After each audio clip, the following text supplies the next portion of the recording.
এখনকার সকালগুলো খুব ব্যস্ততার মধ্যে দিয়ে কাটে। আগে কিন্তু এরকম ছিল না। আগে যখন খুশি তখন ঘুম থেকে ওঠো, টাইমলি খাও বা না খাও, রেস্ট করো। কিন্তু এখন খুব ব্যস্ততার মধ্যে দিয়েই কাটছে সময়গুলো।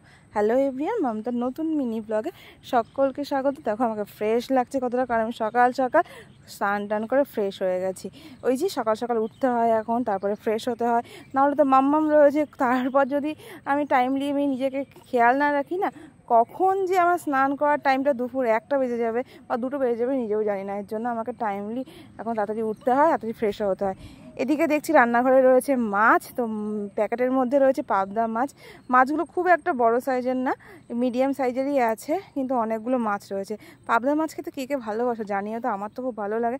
এর আগে আমি একবার রেসিপি শেয়ার করেছিলাম, যদি তোমাদের আবার রেসিপি লাগে পাবদা মাছে তাহলে জানিও। এদিকে ভাই বেরিয়ে গেল ওষুধ আনতে, ওর শরীরটা খুব খারাপ, আজকে মানডে, কিন্তু ও স্কুল যেতে পারলো না, প্রচণ্ড জ্বর এসছে ওর। তাই মা বললো তুমি যাও, গিয়ে ওষুধ নিয়ে আসো। আর এদিকে বাবা বাজার করে নিয়ে এসে চুনো মাছ, এদিকে পাবদা মাছও রান্না হবে, এদিকে চুনো মাছও রান্না হবে। তো চুনো মাছ রান্না হবে আলু দিয়ে আর এই পেঁয়াজ দিয়ে। তো আলু আর পেঁয়াজ কুচি কুচি করে কাটা হয়ে গেছে। আর এখানে দেখছি গ্যাসের মধ্যে আরেকটা কি রান্না বসিয়েছে, মাথা চোখ খুলে দেখছি যেই হাতটা দিয়েছি সবে মাত্র, মানে উনুনের উপর দেওয়া রয়েছে। আর এদিকে আমি ওপেন করতে গেছি দেখার জন্য কি রান্না হচ্ছে। আর এই যে ভাপটা দেখেছো, পুরো হাতে এসে লাগলো, হাতের আঙুলে, তো ঠোসা পড়ে গেছে সকাল সকাল আমার।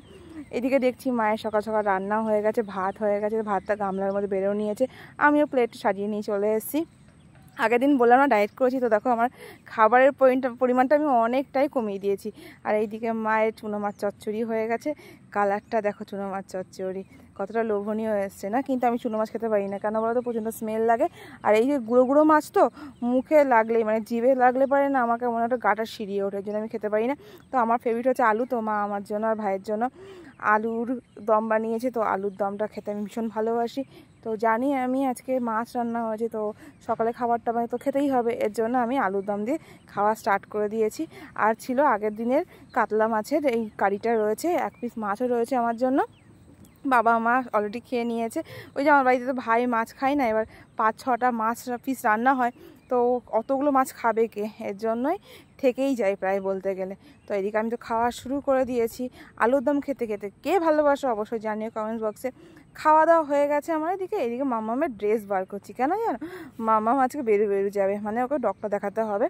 ওর একটু শরীরটা খারাপ খারাপ লাগছে, অতটাও শরীর খারাপ না, টেনশনের কিছু নেই। মানে আমার একটা কোয়ারিসিটি ছিল যে ওর জিভের মধ্যে কি একটা বেরিয়েছে, তো ডাক্তার দেখানোর জন্য মা নিয়ে যাবে ওকে। তাই আমিও নতুন একটা ড্রেস বার করলাম, যেটা পাপা নিয়ে এসছে। ড্রেসটা পরে মাম্মাকে কেমন লাগছে অবশ্যই তোমরা জানিও। মাম্মাকে পরানোর পর আমি অবশ্যই দেখিয়েছি ভিডিওতে, তো দেখো মাম্মাকে নতুন ড্রেস পরানো হয়ে গেছে। প্যান্টটা পরিয়ে আমি ভিডিওটা নিইনি, কারণ সবাই মাঝে তখন শুধু ড্রেসটাই পরিয়েছিলাম। ড্রেসটা অনেকটাই বড়, কিন্তু কিছু করার নেই, এখন পরাতেই হবে, যেহেতু বাইরে বৃষ্টি হচ্ছিলো, ওই জন্য একটু ফুল ড্রেস পরানো হলো। মামাম বড় হলে পরে এই ড্রেসটা ঠিক হবে। তো কেমন লাগছে মামামকে জানিও কমেন্টস বক্সে।